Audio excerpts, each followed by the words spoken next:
What is going on, everybody? Bobby Fire, Cheat Tabor. We're going to be talking through this 9-game NBA slate. I do want to let everybody know that we've been doing extremely well. We've got a couple packages up there right now, and we are going to add some more packages and have a lot more offerings. We're also adding a lot of tools that we think are going to make you guys become a lot better players. But I would just say you're going to be grandfathered into all those anyway. So if you're thinking about joining us, now might be the time. I know I'm supposed to wait and try and make the most money possible, but I'm just letting you guys know we're going to have to with the tools that we're adding to raise the prices. And now is probably a good time to get in. With that said, we will jump into the slate, and I'll ask Cheats if he's got any overall thoughts before I get into everything, as I always do. So. No, see what my new process is when we come on here at 6, the first thing I do is I ask if I can run projections, because usually I just run them at like 5:55 before I get on there. But then what happens is at 6:05, like you tell me, welcome everybody, and as we just found out, Giannis is out. I'm like, what? So I always check with you first. So then I'm like basically running my projections right now. So I'll be ready to really talk about it in about 5-10 minutes. Okay. But we could talk conceptually about it for sure. Yeah. Do you still like Embiid, for example? I do. And I thought that one thing I wanted to talk about is just my process in the NBA and how much better things have been going for me since I started doing this. So what I do is I'll pick my players. Sometimes it'll be a handful. Sometimes it'll be 50 that I'm either raising or dropping their projections, a very small amount, until I can get to where I feel like I have a reasonable number of them. I find it works better than the min maxes. And what you have to do is when you late swap every slate, I'll at 7:15 Eastern, so every 15 minutes after lock, I go through and I make the changes if I still feel like it's adequate. On top of it, I start off by always bumping up the last game, which only goes through the first one. Just make sure that I don't get too much of things I don't want in the first one. Tonight, unfortunately, I did bump up basically everybody in the Indianapolis Memphis game because I think it's such a great game environment. But you have to keep continually going and doing it. But like if I put LeBron at, let's say, like 57 or something tonight because I want to have a ton of exposure, if him at 57 and Reeves at 44 instead of 53 and 40, I'm going to end up with a ton of that. It'll give me swappability. So it's a really, really important thing that I find that changing the projections instead of the min maxes, and then making sure every time you late swap that you're making sure you still want to do that. Keep in mind though what SaberSim is going to do for you with the late swap and SaberSim through us and SaberSim on its own. It's going to optimize your lineups for that each tournament, with the contest sims and all that. So you don't want to necessarily get too far out of line after the first one. But if there's a player like Paolo, for example, Banchero tonight, I like he and Franz Wagner more than the field does. That game starts at 7:30. But after lock, I raise them each 3 points because I want to have exposure. But really, I'm just opening up also more opportunities for being able to swap off of late news. So the general thing is to try to delay as much as you can when you can. And then the players you have a stronger feeling on, instead of trying to say, I want at least this much of this guy, which I totally am happy to do in football. I'm totally happy to do it in golf, not in basketball. In basketball, I just find I end up leaving like 2,000 on the table and playing like Reeves instead of LeBron or something like that. You don't want to be doing that. So that's why I really like the idea of changing the players' projections instead to what I feel like are either a little bit more accurate or playing for a little bit more upside so I can make sure they get in my lineup. Does that make sense? It does. And it's been working out pretty well so far. So I'm feeling like last night on the showdown, totally different. I wanted to min max the guys because I'm okay leaving a few thousand on the table for a 1-game showdown. But here I'm not. Some new projections just came in, but I don't think it's anything. No, don't say that. No, I don't think it's anything too big. Okay. Kelly Olynyk is available tomorrow. A bunch of stuff for tomorrow. That's really all we got. All right. So yes, you mentioned Embiid as an example. So you have what's going to be a very chalky Karl Anthony Towns for good reason tonight. I am going to when we get out of here at 6:30, 6:35-ish, I'm going to make sure at least one of my 3 big buy-ins has Karl Anthony Towns and Joel Embiid. How are you going to do that? It's pretty easy. They're 97 and 9,900. Okay. You've got the value in Elf Payton, then a bunch of those 5K plays, Precious, Chris Paul, Jeremy Sohan at 4,500. You've got Nurkic in other. Well, you can't use him in that one because he's a center, so you use him in other ones. You've got Campaign if you want to take a speculative value. Is he back a value again? Yeah, I mean SaberSim's got him at almost 6x. Wow, 3,300. I think it's a bit aggressive personally. I would rather try to get to a little bit more of the. I think I would like to try and get a little more McBride. So like I'm going to raise McBride's projection by half a point. And why do we like him? Well, there's no Josh Hart tonight, so there's like okay. And we don't know about Anunoby, and they might both look like really good plays if Anunoby's out as well. My guess is Campaign's number projection will come down a little bit, if in fact OG's available. I still think they do that sort of semi-hedging thing, and OG coming back, and you say, okay, OG came back, but he was playing before, and he was out before, but Hart was in. So what does it really matter? Well, Hart plays even more minutes than OG, more than anybody does, really. He also is more productive, which leaves more extra minutes and extra fantasy upside for these guys. So in a great matchup that's got blowout potential, which is another reason why Campaign, I think, is showing up, because I think that the range of outcomes for that game is definitely, hey, he might get on the court in the late third quarter and might just stay on the court depending on how the game's going. If they're up, I mean, you like you said, the Knicks want to beat the hell out of the Bulls, but if they're up by 30 and going into the fourth, I'm pretty sure you're not going to see the starters come back in that were out. That's just what I'm betting. We'll see. We'll see. 30. I mean, 30 should be good enough. 30 setting pretty well. But with that said, like I'll post my updated exposures and everything. But I can say that I'm a little uncomfortable with how much Precious I have. I think it's okay. Huh? With that, Precious Achua? Yeah, and I'm fine to have them like 20%, 5%. I don't need to have 45% of them. A couple other plays that really stood out to me: De'Aaron Fox. I think that was actually being underprojected earlier. Now the projection makes a little more sense, but I even bumped him up a little more. I bumped Embiid's up. I bumped basically everybody from the Memphis-Indianapolis game up. So I'm getting to a ton of.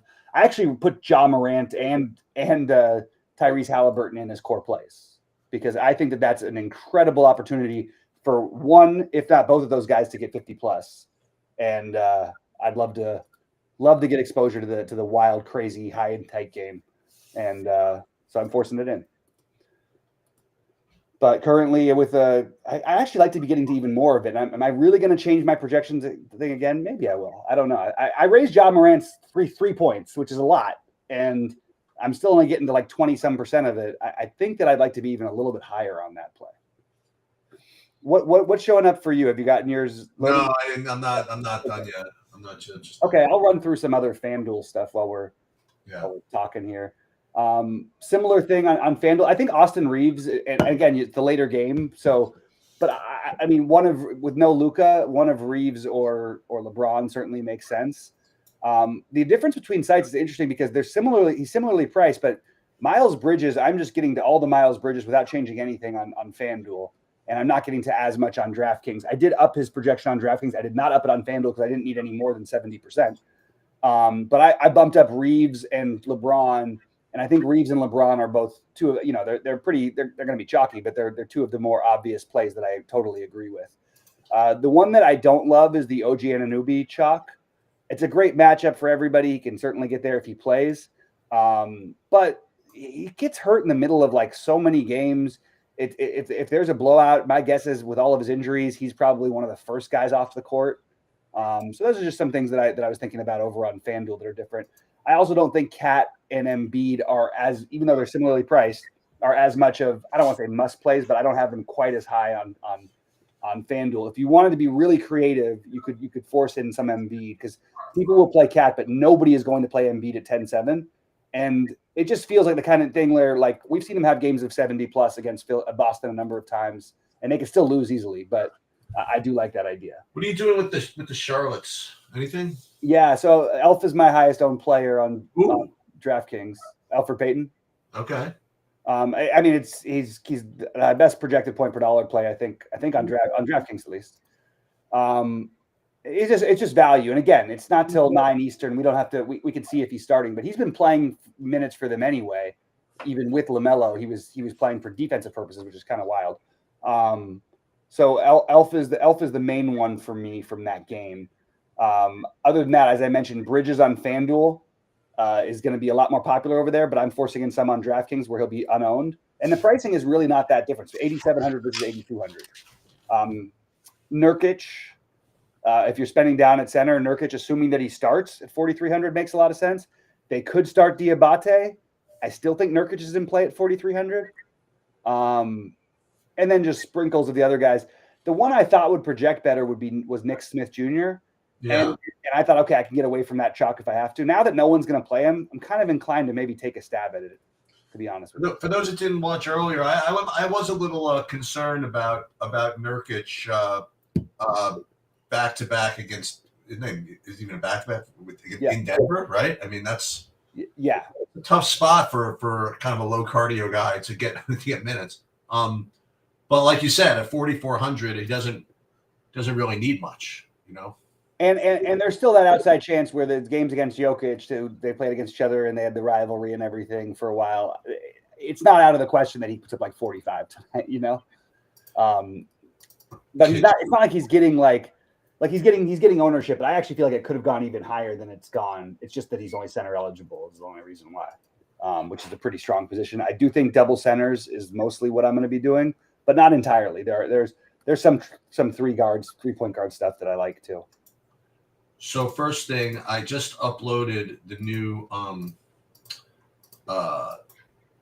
DraftKings projections. The FanDuel one's probably like 2 minutes, and what I'll do is I'll share my screen and go about the other way to skin a cat. You know, so Bobby is committing to kind of doing a nice blend of processes. You know, he's using SaberSim to build lineups, but he's using his knowledge to build inputs, sort of, you know. Mm-hmm. And what that means is that, you know, he's upping projections, he's doing whatever, and then yet still he's not saying, you know, F SaberSim or F the Optimizer, whatever. He's saying, okay, now that I've put my spin on it, now do your thing, you know. Mm-hmm. So what I'm going to do is kind of the opposite. I have no takes. I'm going to kind of go through what what I do, which is a little more, you know, kind of automated. I mean, my takes are like before I put anything in. Again, like let's see, I'll look and see if I want to change anything. But so here's a couple of weird like ownership things. Like, what are you getting? Oh, this is FanDuel, I guess. Aaron Nesmith is 4K. Are you getting anything on him? Because SaberSim has him at like 5% owned or something like that. I mean, he's been 3K, and I don't think he's gotten there at 3K. No, I mean on FanDuel. Oh, I'm just bringing him up here. Okay. Yeah. Not a big deal. Okay. No, I mean, I actually like think at some point he'll have games or whatever, but I don't think there's anything like especially, you know. Okay. I bumped his projection up on FanDuel, and he's still like.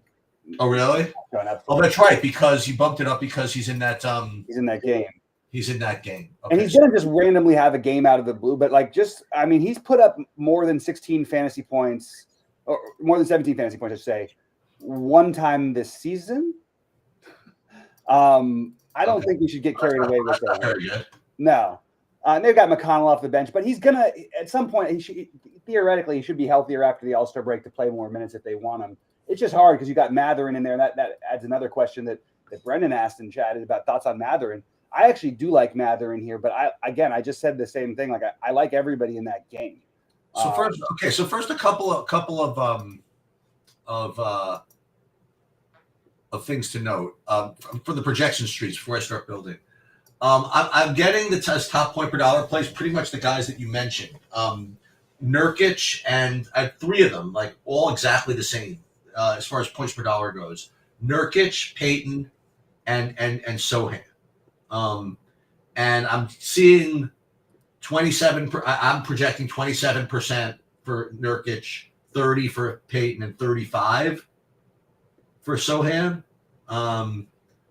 Then I'm seeing, I mean, like you said, Cat is looking like a really good play. Yeah, I think Payton's going to end up like between somewhere around 65 to 75. In the lottery even? The lottery, maybe it's like closer to 50. But I don't know. I'm just guessing. If you're the best point per dollar play on the slate, everybody knows your name, everything like that. I guess so. I just have the feeling because it's not like there's screaming value tonight. You know, there's value, but it's not like crazy value. Okay, so let's talk about some decisions we have to make. All right, so here we have SaberSim. And first thing you'll see is that I have dummy lineups in already. Actually, these are the lineups I made at noon, right?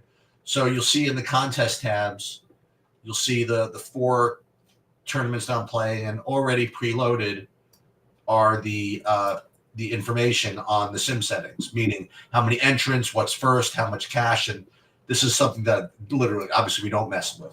But what you might consider messing with is this thing. This is field lineup. So what this does is it tells SaberSim which contest fields to presume the field is going to be. Okay, because you're comparing your lineups to something.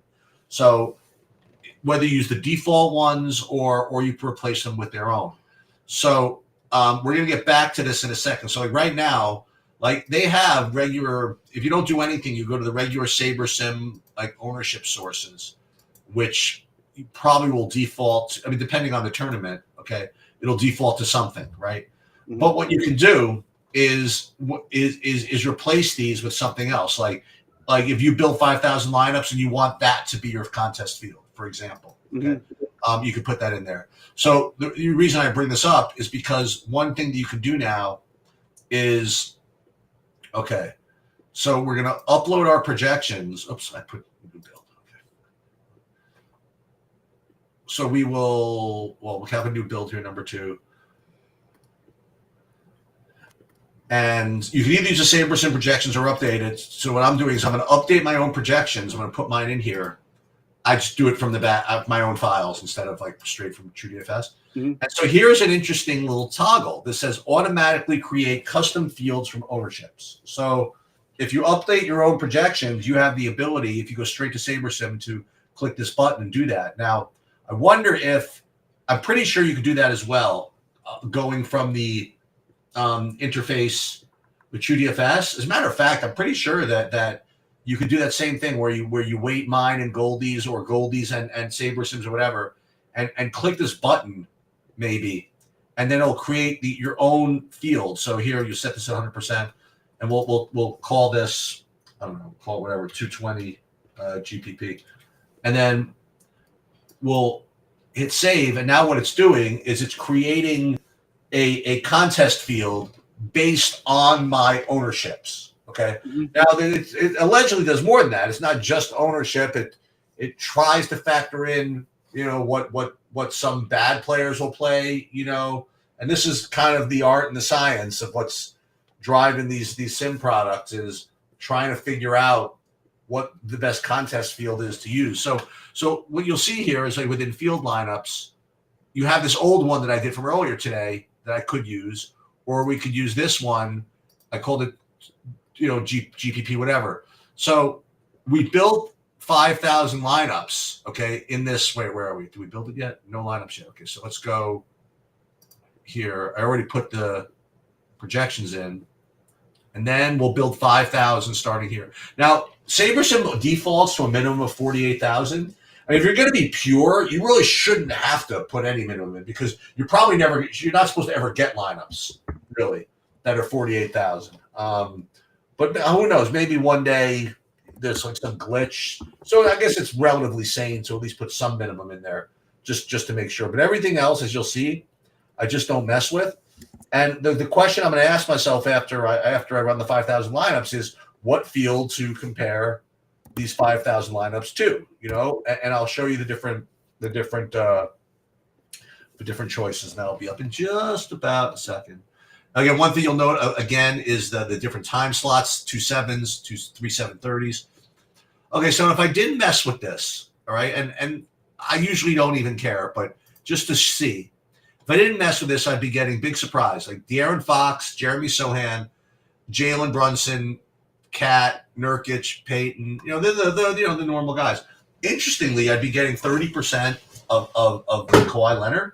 But I haven't even run any sim at all. What this is looking at is this thing called large slate, and what that does is if you want to get into the meat of that, if you click on the whatchamacallit, somewhere I can find out. Come on, Eric, where is it? This thing, the eyeball. It'll show you what this formula is, how it's calculating this ranking system. And I don't want to get too far into the weeds, but the fact is that SaberSim has created this kind of metric that allegedly, creates good high upside lineups. And you can change this or whatever you want. So we're going to do is we're going to run the contest centers, but the question is what fields we use. So we have all these choices of what to do, like all these contests. So it's going to default to these, but just to be saucy, what I'm going to do is I'm going to replace the lottery one with my own. So we're going to put in field lineups, the 220 GPP. And here's another question that's interesting. So if you were going to predict, what type of field would be in the alley-oop, it's either flagship MME or they also have this high stakes single entry, high stakes 20 max. I think that's probably it, because how many people are allowed in the alley-oop? Is it 20 per person or people? In the what?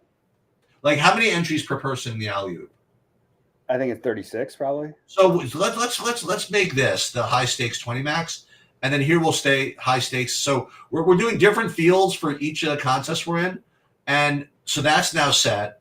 And so now we'll go back to our builds here, and now when we click run contest sims, it's going to use those particular fields. And now you just have to trust that it's doing its thing, whatever it is. Mm-hmm. And then we're going to see, one thing we're going to see is that there's in basketball compared to the other sports, there's not too much difference, and not as much difference between the sim types of lineups and whatever. Mm-hmm. So what you can do, like if you wanted to, is you can check and see if you didn't go to autofill, like what you would be getting. And one notable difference is that Miles Bridges gets it's wildly increased. That's who I was saying earlier that I thought was the differentiator, one of the differentiator plays, because on FanDuel he's going to be owned by everybody, and that no one's playing him on DraftKings, and I just feel like his range of outcomes is a monster ceiling. And also Nick Smith Jr., who you mentioned, didn't show up in that original build I had before I simmed it, and now that I've simmed it, it's making 50%. So just those two little things can be different. I'm getting a little less Nurkic in this variation. And then this is interesting. I'm getting 25% of the Sandro, Marab Dahavishvili or whatever. Yeah. I guess that was answering my question I had earlier. Is there going to play any bigs from that team? It could, but we don't have any idea if it's going to be him. Like it could be anybody. It could be Biombo, who may not play a minute, and he may start and be the best play on the slate. Like okay. So now there's a couple of choices you could make. So if you did direct fill, what you would do is you would just click save the contest, and I'll show you what I'll do. Actually, I could just do it, and you'll see.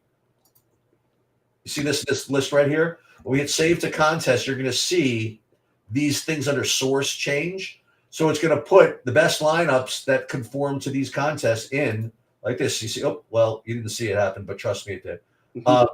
And then I could just go ahead and just fire this and enter into DraftKings. But another thing you could do if you want to be a little more diverse is change the min uniques. Okay, and there's a couple of little techniques to do that. And I play 60 lineups in the lottery, and I think the 60 is enough where you should really think about that. If you're playing like 150, I think you definitely need to think about that. I think 60 you should. So again, we've done this before, but what I keep here is this average projection of the portfolio here. Mm-hmm. And so what I like to do is just keep an eye on this thing as I just continue to make more min uniques. So go min uniques 2, see if that drops that at all. Actually went up a little bit. And then when you go to min uniques 3, it really didn't affect it that much. And the idea is that you want to be as diverse as you can without it affecting too much. So you could actually do like a lot with the min uniques here. So I could go min uniques 4 and be well within kind of my rights. Mm-hmm. And if you want, you could see how that changes things. But it's really just mostly shuffling the complementary pieces. Like the cores are staying pretty similar. Yeah. But with the min uniques, you're really just kind of like shuffling, this other stuff. Although you are getting a little Nick Smith in this variation. So you can do the same thing. You just go hit save the contest, and then if you want, you could download these again. But the other thing that's a little different is this autofill. And what's weird about autofill is you don't really know who you have. Like it's not really telling you what your lineups are going to look like. They all they all disappear. Like direct fill, you can actually go back and see your lineups look. Autofill, you can't. Because what it's doing is it's running sims in order of the way you have them listed here. So what I would do, let's say you sort this by, I don't know, by fee. Okay. So what it's doing is it's running the sims against the alley-oop, which we described earlier.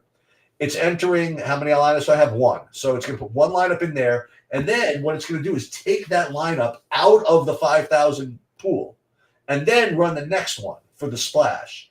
And then find the best one that conforms to the splash, take that one out of the pool, and then go to the showtime, do one for that one, and then do 60 for the lottery. So what does that do? Well, what it does is it makes your lineups more diverse. Like you don't have lineups in more than one contest. But what it does is, yeah, everything's a trade-off. Is let's say that a lineup simmed really well in all the contests. Okay, that alley-oop splash. This technique would not allow you to get that lineup in all four of those contests. So that's why I sorted these things by fee, so that if there's a lineup that's going to show up in all of them, I really would prefer to make sure that gets in the alley-oop. Like if my best alley-oop lineup is not in the alley-oop, that's going to tilt me more than if, say, a lineup that's in the alley-oop doesn't make it into the lottery. Right. Like, for example, okay. So that's kind of why I do it this way. And then, like, same thing. You can just hit blast and, like, save the contest. And I go back and forth almost on a daily basis of whether I use direct fill or autofill.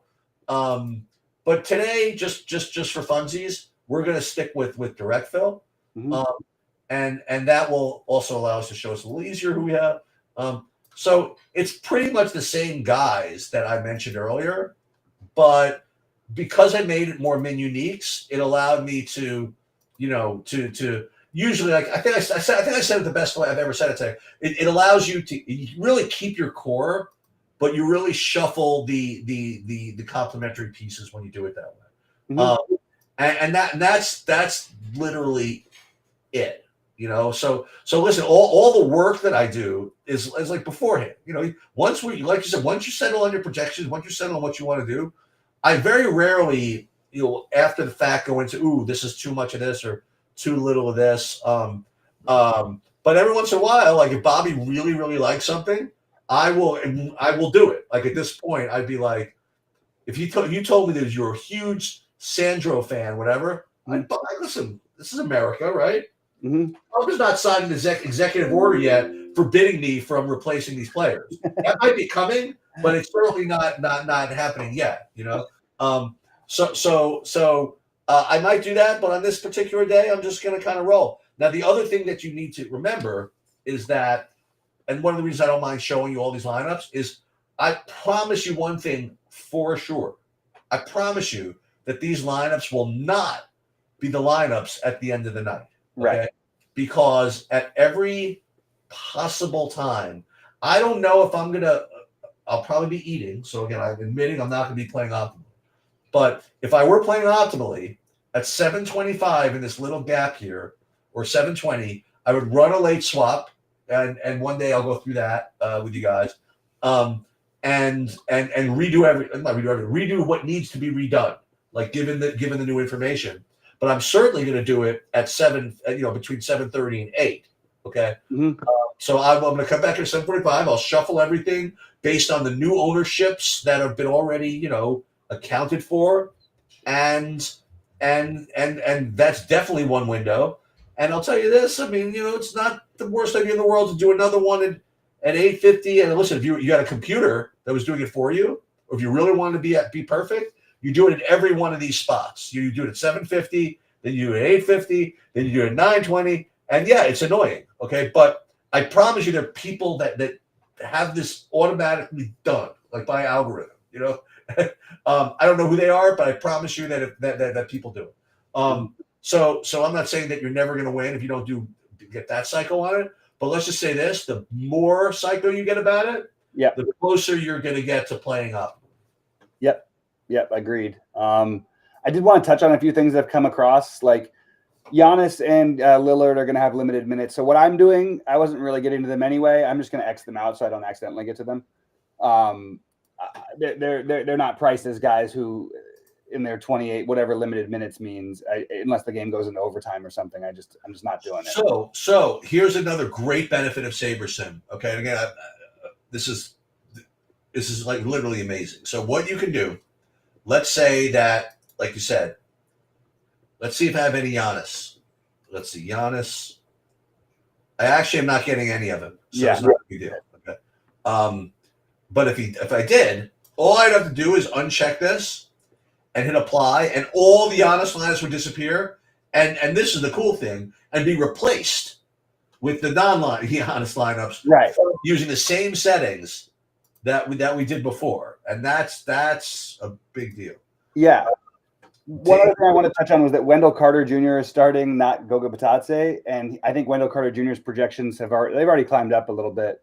Okay. It's not a must play or anything, but I'm going to guess that more people end up playing him than Nurkic, or at least it ends up probably pretty close between those two. Okay, he's 4,100 versus Nurkic is 43 at center only for both of them. So, by the way, to answer questions that people have.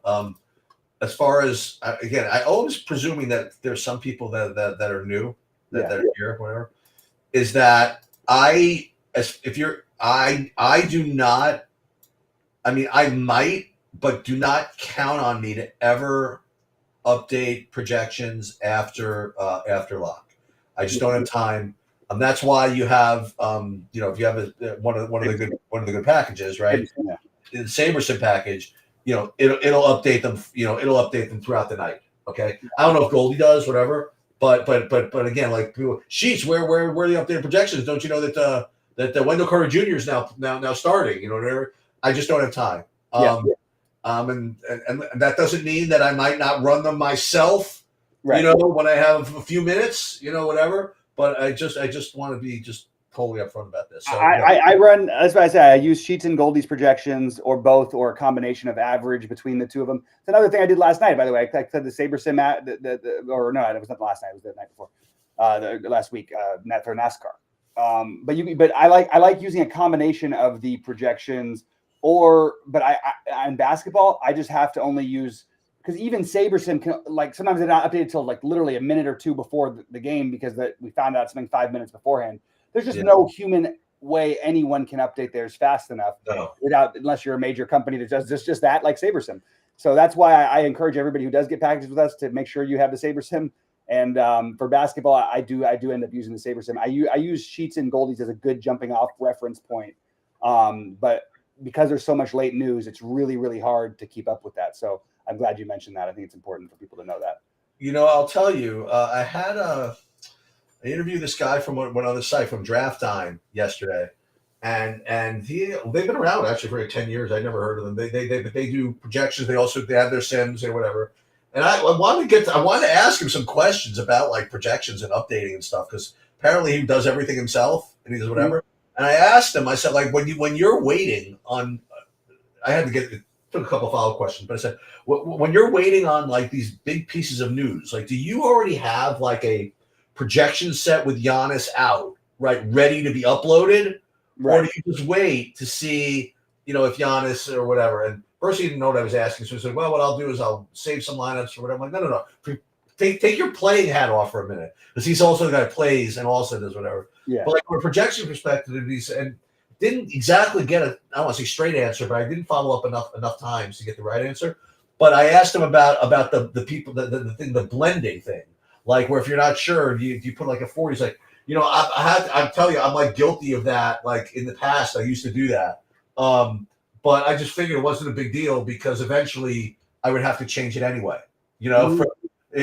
So even though I put it at 40, even though it's either 60 or 0, it's like it doesn't matter, because I know I'm gonna have to change it anyway. But I can see how it would be tilting. This 40 doesn't even exist, as a projection.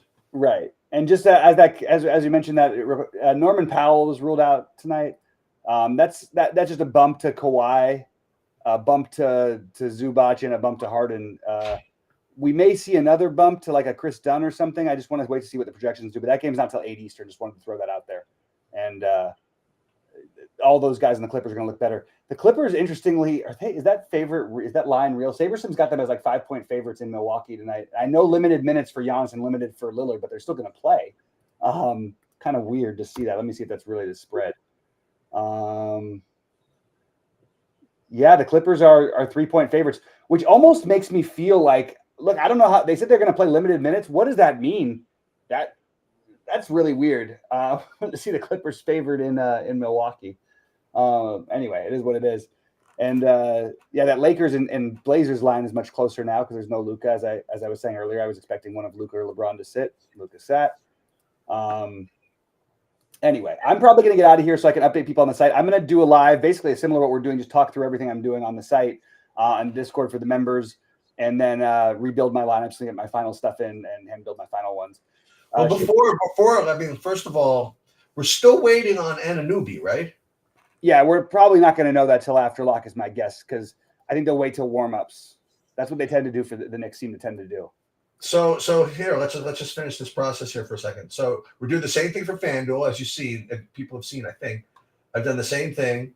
Mm-hmm. And then, again, we're going to pick the contest fields. And for FanDuel, we're just going to stick with the Saberson ones. For no reason, other than I feel like it. And I know that sometimes people are like, look, what kind of analysis is that? Unfortunately, there's no answer to these questions. And I do experiment with different things. And today I diversify my contest fields. Like on DraftKings, I'm going to go with my own ownership projections. And with FanDuel, I'm going to go with Saberson stock ones. Sometimes I'll use Ace Mine. Sometimes whatever. I'm just I'm screwing around and trying to learn and trying to figure it out like everybody else. But what you're seeing right now, just so you know, is the stock FanDuel contest fields that I'm simming against. Now again, let's just take a look and see. By the way, we'll get you out of here in 5 seconds. If you want to leave it. But Miles Bridges again, like super duper, owned in my sets here. Yeah. So let's go. Same thing as before with the Min Uniques. 150 lineups. I definitely want to do some funny business. Min Uniques 4 is fine. And okay, we'll do for FanDuel, we'll do autofill. Now it's not as big of a deal because it's only just one, two contests. So whatever. So we'll move the jumbo dunk to the top. Jumbo dunk to the top. Save these, download these, and we're off. We're off, but we're not done, right? Because we have to be on top of this stuff literally all night long. So, yep. Maybe I'll do a live thing tonight. I don't know. We'll see. All right, I guess that's pretty much all that I have. I'm just going to remind everybody, I'm going to pop in and out of the Discord and go through for late swap stuff. Do that on a daily basis. It won't always be the exact same time, so you just kind of got to be in there. But you'll just notice it says premium voice on the left, and pop on in and join us. Ask questions verbally, or there's another chat room for that. But all of our premium members will have that. So, awesome. And she did. I think that was a really good explanation of how you go through things. I think that was really, really helpful. So hopefully it seems like some people really found it helpful. So awesome. Any questions, put into the Discord channels, and I will do my best to remember to look for them. Yeah. That's it. All right. Well, good luck, everybody, and we'll see you guys.